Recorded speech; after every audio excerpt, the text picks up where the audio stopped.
Hello दोस्तों, comics hero channel पर आपका स्वागत है।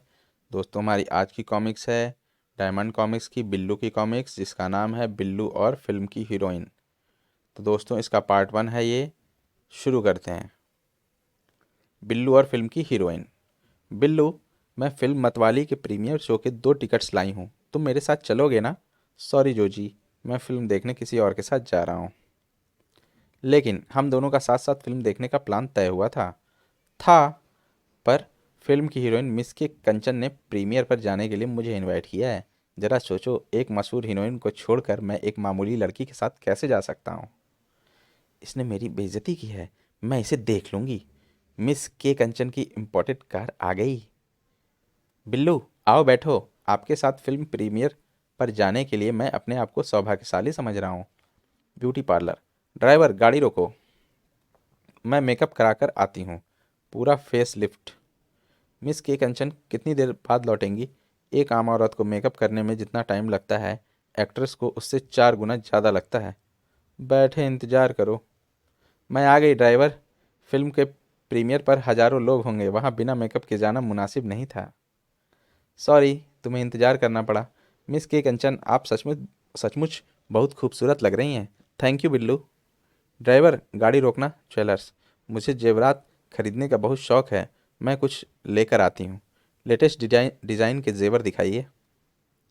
अब और इंतजार करो, फिल्म में वह मनोरंजन करती है पर वास्तविक जीवन में बोर।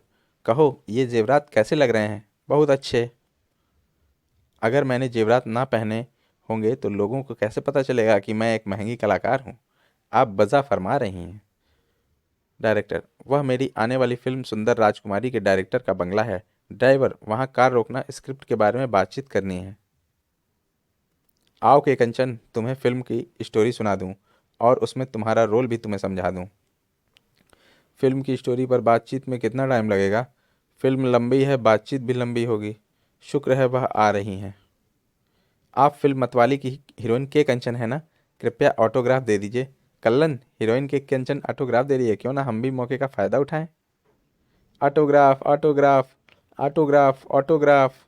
भीड़ बढ़ती जा रही है। सबकी इच्छा पूरी करते करते घंटों लग जाएंगे। मैडम, हमें प्रीमियर पर जाना है। सॉरी, मैं फिल्म छोड़ सकती हूँ मगर अपने प्रशंसकों को नहीं। बेहतर होगा मैं जोजी के साथ ही फिल्म देखने चला जाऊँ। जोजी, मैं आ गया, आओ फिल्म देखने चलें। नहीं बिल्लू, अब मैं गब्दू के साथ जा रही हूँ।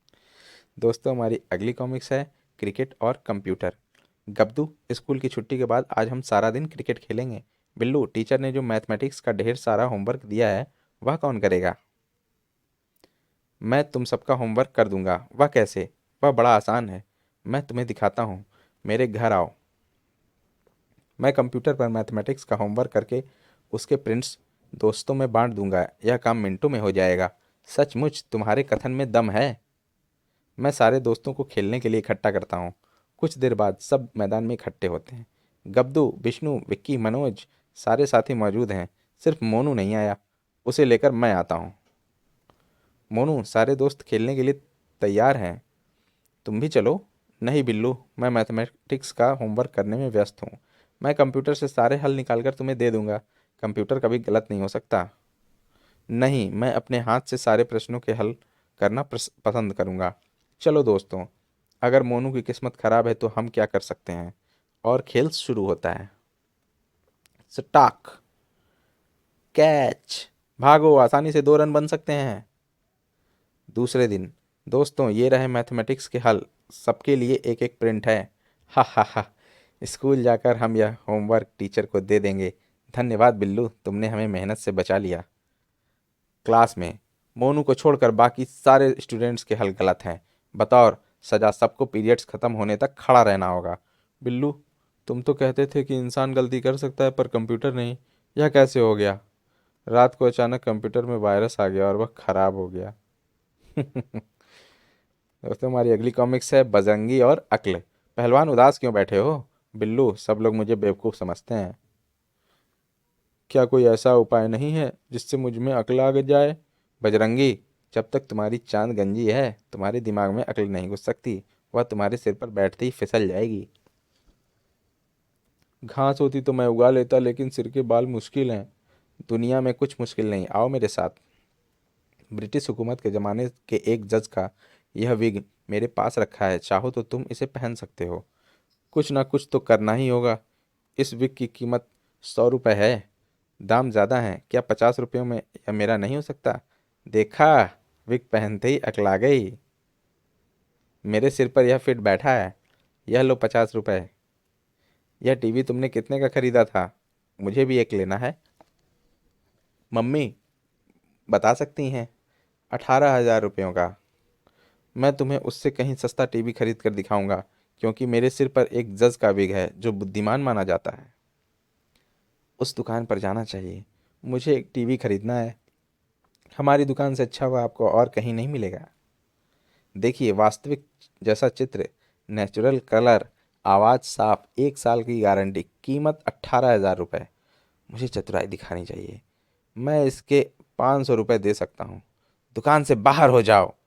जनाब, टीवी खरीदेंगे? मल्टी कलर इम्पोर्टेड टेक्नोलॉजी से बना, सिर्फ 500 रुपये में। इतना सस्ता? यकीन नहीं आता। दुकानदार को दुकान का किराया, एक्साइज ड्यूटी और सेल टैक्स देना पड़ता है, इसलिए उसका टीवी महंगा है। यहाँ फुटपाथ पर यह कोई खर्चे नहीं। यह रहे 500 रुपये। मेरे मनोरंजन का साधन हो गया। ढक्कन देखो, मैं 500 रुपये में कलर टीवी खरीद कर लाया। हैं? 10 मिनट हो गए, यह महिला ना बोलती है ना हिलती डुलती है। क्योंकि यह टीवी नहीं, डब्बे पर गोंद से चिपकाई हुई तस्वीर है।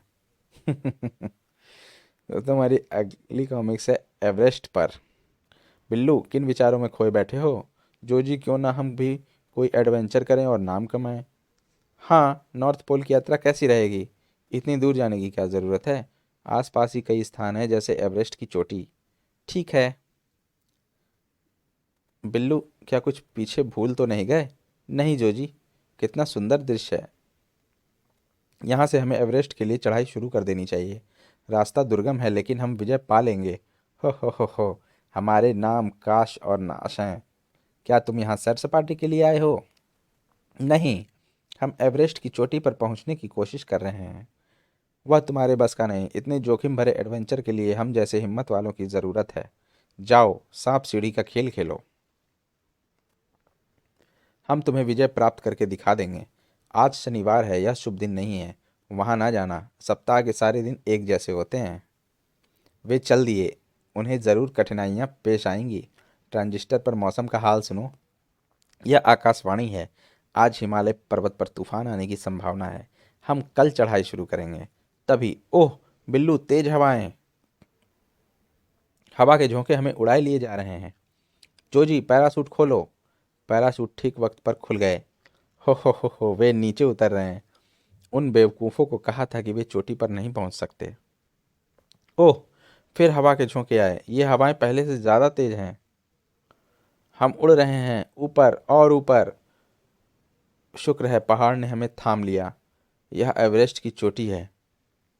जय हिंद। दूसरे दिन, काश मौसम साफ है। आओ, चोटी की तरफ चढ़ाई करें। तुम एवरेस्ट पर तिरंगा लहरा कर आ रहे हैं। दोस्तों, हमारी अगली कॉमिक्स है नाटक और टीवी। भूचाल, तुम भारी वजन उठाने में कामयाब हो गए। मेरी मांसपेशियां देखी हैं, स्टील की बनी हैं। सचमुच वे सुडौल हैं। मेरी इच्छा है कि लोग मुझे देखें और मेरी तारीफ करें। भूचाल, हम महाभारत का नाटक खेल रहे हैं। तुम्हारे लिए एक अच्छा रोल है। क्या भीम का? पंडित जी, हाँ, तुम्हारा सुडौल शरीर उस रोल में फिट बैठेगा। अपने डायलॉग याद कर लो। शाम को स्टेज पर वक्त पर पहुंच जाना। आप बेफिक्र रहिए। मुझे नाटक में भाग लेना अच्छा लगता है। सैकड़ों दर्शक मुझे देखेंगे और वाह वाह करेंगे। भूचाल, तुम उससे बड़े काम के लिए पैदा हुए हो। अगर तुम टीवी की स्क्रीन पर आ गए तो लाखों लोग तुम्हें देखेंगे। क्या ऐसा मुमकिन है? क्यों नहीं। मैं एक डायरेक्टर फ्लॉप दास को जानता हूँ। वह महाभारत सीरियल बना रहा है, तो मैं नाटक का रोल फाड़ता हूँ। फ्लॉप दास जी, आपके सीरियल में भीम का जो रोल है उसे भूचाल बखूबी निभा सकता है। बिल्लू, बिल्लू, अफसोस, वह रोल मैंने किसी दूसरे एक्टर को दिया है। यह चूहा राक्षसों से क्या लड़ेगा? यह भीम के रोल में बिल्कुल फिट नहीं बैठता। कैमरा ट्रिक से सब कुछ संभव है। तुम जा सकते हो। तुम्हारी वजह से मेरा नाटक का रोल भी चला गया। मैं तुम्हारी हड्डियां तोड़ दूंगा। भूचाल, मुझे कुछ सोचने दो। भागो। जब तक मैं तुम्हारी पिटाई ना कर लूँ मुझे चैन नहीं मिलेगा। अर्जुन, कैमरा तैयार है, एक्शन, सराट। जप। आओ, आओ, इसे अस्पताल जल्दी ले चलो। नर्स, यह दवाई जख्म पर लगाने से दर्द तो नहीं होगा? तुम जितने बड़े डिलडॉल के हो उतने ही डरपोक हो। भूचाल, चूहे, तुम यहाँ क्यों आए? मैं तुम्हारी वजह से अस्पताल पहुंच गया। मैं यह बताने आया हूँ कि टीवी पर आने की तुम्हारी इच्छा पूरी होने जा रही है। मिनिस्टर साहब अस्पताल का मुआयना करने आए हैं। उनके साथ टीवी कैमरा टीम भी है। मरीज अपना चेहरा कैमरे की तरफ क्यों नहीं कर रहा? भूचाल, तुम्हें अपने आप को टीवी पर देखकर कैसा लग रहा है? दोस्तों, हमारी अगली कॉमिक्स है ब्लैक बोर्ड्स की सफाई। प्रिंसिपल, भीकू, जाकर बिल्लू से कहो कि छुट्टी के बाद वह मेरे पास आए। छुट्टी होने वाली है, मुझे क्लासरूम की तरफ जल्दी जाना चाहिए। मैं ठीक मौके पर पहुंचा। बिल्लू, मैडम ने तुम्हें बुलाया है। ओह, बिल्लू, तुम मिसेज डपट के पास क्यों नहीं जाना चाहते? जोजी, मैडम अक्सर मुझे स्कूल के सारे ब्लैक बोर्ड्स डस्टर से साफ करने का काम सौंप देती हैं। आज मैं जल्दी घर जाकर टीवी देखना चाहता हूँ। बिल्लू अभी तक नहीं आया। मैं गेट कीपर को टेलीफोन से हिदायत देती हूँ कि अगर वह गेट पर उसे देखे तो उसे मेरे पास ले आए। लो, गेट कीपर ने दरवाज़ा बंद कर दिया। वह तुम्हें मैडम डपट के पास ले जाएगा। मुझे बाहर जाने की एक तरकीब सूझी है। टॉयलेट। रुको, तुम कौन हो? मैं असगरी बेगम, मैं स्कूल में अपनी बेटी को टिफ़िन देने आई थी। हा हा हा हा। अब मुझे ब्लैक बोर्ड साफ नहीं करने पड़ेंगे। लगता है बिल्लू स्कूल के बाहर जाने में कामयाब हो गया। वह पैदल जाता होगा। मैं कार से उसे रास्ते में पकड़ लेती हूँ। बाप रे, प्रिंसिपल मैडम की कार! मुझे छुप जाना चाहिए। हो, वह निकल गई। अब मुझे नीचे उतर आना चाहिए। बिल्लू का घर सामने है, आखिर वह यहीं आएगा। मैं इंतजार करती हूँ। मर गए। मिसेस डपट मेरे घर के सामने खड़ी है। हमारे घर के पिछले हिस्से की खिड़की खुली है। मैं पिछली साइड से घर में घुस जाता हूँ। अब मैं अपने घर में हूँ। सामने टीवी है। बस निश्चिंत होकर मैं सीरियल देखूंगा। बेटे, आज तुम स्कूल से जल्दी आ गए। पापा जी, अपने परिवार के जूते कई दिनों से पॉलिश नहीं हुए, आज तुम इन सबको चमका दो। जूते पॉलिश करने से स्कूल के ब्लैक बोर्ड साफ करना बेहतर था। बिल्लू, तुमने साफ सफाई करने में जो मदद की उससे खुश होकर स्कूल के मैनेजमेंट कमेटी ने तुम्हें एक प्रशंसा पत्र दिया है, जो मैं तुम्हें अपने हाथों से देना चाहती थी, इसलिए तुम्हें बुलाया था। दोस्तों, हमारी अगली कॉमिक्स है अपहरण। गोर, मुझे यह वही लड़का लगता है। हाँ नूर। छोकरे, तुम्हारा नाम? बिल्लू, तुम्हें हमारे साथ चलना होगा। मुझे कहाँ ले जा रहे हो? गंजा ग्रुप के चीफ रौला पौला के पास। चलो चीफ, हमें कामयाबी मिली, हम बिल्लू को पकड़ लाए। हमारा इनाम यह रहा। हूँ, बेवकूफ़ों, मैंने जिसका अपहरण करने को कहा था उसका नाम बिल्लू नहीं बिल्ला है। मैंने उसकी तस्वीर तुम्हें दिखाई थी, फिर भी तुम गलती कर गए। हमसे गलती हो गई, माफ़ कर दो। बेवकूफ़ों के लिए मेरे पास जगह नहीं है, निकल जाओ यहाँ से। मुझे छोड़ दो, मुझे यहाँ रखकर तुम्हें क्या हासिल होगा? नहीं, जब तक मुझे सही व्यक्ति अर्थात बिल्ला नहीं मिल जाता तुम्हें आज़ाद करना मुनासिब नहीं। वह इस वक्त कहाँ होगा? मैं जानता हूँ बिल्ला इस वक्त अपने फार्म हाउस में मिलेगा। मुझे वहाँ ले चलो। मुझसे चालाकी ना खेलना। अगर वह फार्म हाउस में ना मिला तो मैं तुम्हें गोली मार दूंगा। वह वहीं मिलेगा और अकेला। तब तो उसे अपहरण करना ज़्यादा आसान होगा। आगे से दाएं तरफ को जाएं। तुम काम के आदमी लगते हो। जनाब, गाड़ी रोकें। यह रहा वह फार्म हाउस जहां आपको बिल्ला मिलेगा। मैं उसे लेकर आता हूँ। ओह गर्र, हा हा हा। मैंने तुम्हें यह नहीं बताया था कि बिल्ले ने फार्म हाउस में कुत्ता पाल रखा है। बाऊ बाऊ। बिल्ले, तुम्हारा कुत्ता डाकू को दूर तक खदेड़ने गया है। दोस्तों, हमारा पार्ट 1 यहीं पर समाप्त होता है और अब मिलते हैं इस कॉमिक्स के अगले पार्ट में, जिसका लिंक आपको इसके डिस्क्रिप्शन में दिया हुआ है। आप इसे वहाँ पर खोलकर पढ़ सकते हैं। आपको ये कॉमिक्स कैसी लगी हमें कमेंट सेक्शन में ज़रूर बताएं और हमारे चैनल को ज़रूर सब्सक्राइब करें। मिलते हैं अगली कॉमिक्स में। धन्यवाद।